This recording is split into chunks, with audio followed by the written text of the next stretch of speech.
இதுக்கும் சம்மந்தமே இல்லை. ட்ரெஸ் கோடுக்கோ நீங்கள் ஆண் பெண்ணை மறுத்து இருக்கிறதுக்கோ ஆன்மீகமாக ஆகாது. இதனால் ஆன்மீகவாதி துறவியாக இருக்கிறவங்களாம் கிடையாது. எனக்கு கேட்டிங்கன்னா உண்மையான ஆன்மீகவாதின்னா துறவியாக இருக்கக்கூடாது. இருந்தாலும் அவன் ஆன்மீகவாதி கிடையாது. அவன் துறவி, ஆன்மீகவாதி கிடையாது. அவனுக்கு வந்து வாழ தெரியாதவன், வாழ வெட்டி.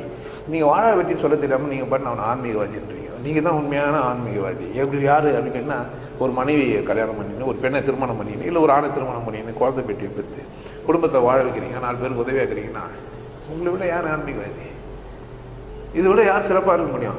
அவன் அசிங்கமாக பேசுறது கேட்டுன்னு, இல்லை அவன் அசிங்கமாக பேசுறது கேட்டுன்னு, அவன் டென்ஷனாக வந்து அதை சகிச்சிக்கின்னு, இல்லை நீங்கள் டென்ஷனாக போனால் அவங்க சகிச்சிக்கின்னு, பிள்ளைங்க படிக்குதோ இல்லையோன்னு அது கூட போராடின்னு, ஸ்கூலுக்குள்ளே போய் தேடி இங்கே படிக்கிறாங்களாம் அங்கே விடலாமான்னு பார்த்து, வேலை வெட்டியை பார்த்து, அதுக்கு ஒரு பொண்ணை பார்த்து கல்யாணம் பண்ணி வச்சு வாழ்ந்துட்டு போகிறீங்கன்னா, இத்தனை பேரை காப்பாற்றுற நீங்கள் ஆன்மீகவாதியா? ஒன்றுக்கு ஒருத்தது ஓடி போடுவேன் ஆன்மீகவாதியா?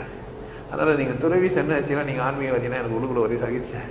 நிறையா இது இவனை போய் ஆன்மீகவாதி. நீங்கள்லாம் ஆன்மீகவாதிங்க. குடும்ப நடத்துகிற நீங்கள்லாம் யார்? ஆன்மீகவாதி. குடும்ப நடத்தாதவங்களாம் வாழ வெட்டிங்க. வாழ வெட்டிங்கிட்டெல்லாம் போயிட்டு பேசலாமா? கல்யாண பாவம் இல்லாத ஒரு மனுஷன் கடவுளையே நாங்கள் எப்படி வச்சுக்கிறோம்? நானும் பொண்ணுமா வச்சு தானே கொண்டாடினுக்கிறோம். ஒரு இந்து மதத்தில் பார்த்தோம்னா அதுமாதிரி அது அப்போ அது வாழ்க்கைன்றது என்னடான்னா, ஆணும் பெண்ணுமா சேர்ந்து இயற்கையை புறந்தள்ளுறவன், நேச்சரை ஒத்துக்க முடியாத எப்படிங்க ஆன்மீகவாதி ஆக முடியும்? ஆனால் இந்த ஒத்துக்க மாட்டேன்றான்னா அவன் ஆன்மீகவாதியா?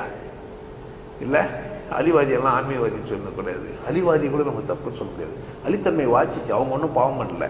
ஆனால் இவன் ஆம்பளை போந்துட்டே விட்டு போகிறான்னா இவன் என்ன செய்யலாம்? அப்போ இவனை வந்து 3ஆம் பாலினம் 2வது பாலினம் அவங்கள அங்கீகரிச்சிருந்துருக்கலாம். இவங்களெல்லாம் அங்கீகரிக்காத லிஸ்ட்டில் சேர்த்து தூக்கி போடணும். புறந்தள்ள வேண்டியவர்களெல்லாம் நீங்கள் வந்து புகாரத்துக்கு மேலே தூக்கி வச்சு கொண்டாடுகிறீங்க. அதுக்காகவே நிறைய பேர் திருட்டுத்தனமாக சாமியாராக இருக்கிறான். தப்புங்க, ரொம்ப பெரிய அசிங்கம் அது. அப்படிலாம் நீங்கள் பண்ணி ஓடுறது